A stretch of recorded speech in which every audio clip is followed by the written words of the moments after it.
Assalamualaikum warahmatullahi wabarakatuh. Perkenankan saya untuk menyampaikan keresahan rakyat Indonesia dengan judul Kembalikan Marwah Korp Adiaksa. Jika kita harus jujur untuk mengatakan siapa jaksa paling bersih dan memiliki integritas moral, maka bagi generasi 70 dan 80-an sepakat jawabannya adalah Jaksa Bau yang ada dalam serial film Mandarin.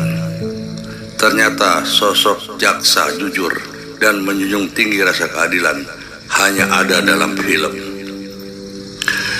Kini sejenak kita dengan hati jujur tanpa bermaksud mendiskreditkan dan mengurangi rasa hormat atas keberhasilan kejaksaan dalam mengawal penegakan hukum yang kafah. Sebagai warga negara selaku pemilik sah atas kedaulatan negara, kita memiliki kewajiban untuk memberikan koreksi demi kemaslahatan bangsa ini dalam rangka memperoleh keadilan. Secara historis, institusi kejaksaan sudah ada sejak zaman Kerajaan Majapahit di era kekuasaan Prabu Hayam Wuruk. Dikenal dengan nama Diaksa yang mengemban tugas menangani masalah peradilan. Bahkan seorang peneliti Belanda, Krom van Vollenhoven, menyebut bahwa patih terkenal dari Majapahit, Gajah Mada, juga adalah seorang adiaksa. Oleh karenanya, tidak dapat dipungkiri kebesaran kerajaan Majapahit karena sang adiaksa menjunjung tinggi penegakan hukum. Memasuki masa reformasi sebagai masa keemasan supremasi sipil, undang-undang tentang kejaksaan juga mengalami perubahan, yakni dengan diundangkannya Undang-Undang Nomor 16 Tahun 2004 untuk menggantikan Undang-Undang Nomor 5 Tahun 1991. Kehadiran undang-undang ini disambut gembira banyak pihak lantaran dianggap sebagai peneguhan eksistensi kejaksaan yang merdeka, bebas dari pengaruh kekuasaan pemerintah maupun pihak manapun. Seiring berjalannya waktu di era kekuasaan Mulyono, carut-marut kehidupan berbangsa dan bernegara telah menyeret institusi kejaksaan masuk dalam orbit praktek politik praktis. Ketika Mulyono merengek untuk memiliki partai papan atas, kejaksaan dikerahkan untuk menyidik seorang menteri merangkap ketua partai dengan tuduhan terlibat korupsi ekspor.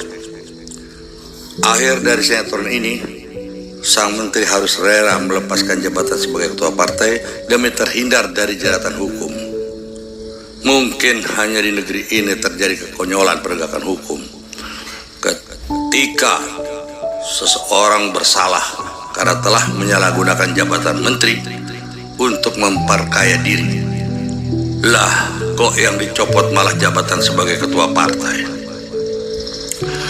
Sepeninggal Mulyono, kejaksaan mengalami dekadensi moral. Para pejabat senior tidak sungkan saling cakar untuk merebut posisi pimpinan tertinggi. Bahkan ada seorang jaksa agung muda tanpa sungkan sesumbar akan merebut jabatan jaksa agung karena membawa nama saudaranya yang menjabat sebagai elit partai yang berkuasa. Bahkan terjadi persekongkolan jahat antara DPR sebagai pengawas APBN dengan oknum petinggi kejaksaan untuk merampok anggaran kejaksaan melalui modus pengadaan peralatan intelijen. Sepak terjang jaksa agung muda ini telah meninggalkan konflik internal yang akut. Apa jadinya jika internal penegak hukum tidak guyup? Sebagai anak bangsa, kami bangga memiliki sosok adiaksa seperti Gajah Mada, tanpa harus memiliki gelar akademis guru besar, bahkan kuliah pun tidak, tapi mampu menegakkan hukum demi kejayaan Nusantara. Tapi kami sebagai anak bangsa juga wajib untuk marah akibat terabaikannya hak-hak hukum disebabkan oleh sikap para oknum petinggi kejaksaan yang hanya menjadi kacung oligarki dan menjual marwah bangsa ini hanya semata-mata demi mengais najis kekuasaan. Pesan kebangsaan rakyat Indonesia kepada Presiden Prabowo, kibarkan bendera perang terhadap pejabat korup, karena di pundak Anda telah diletakkan harapan besar rakyat yang selama ini tersisih di mata hukum.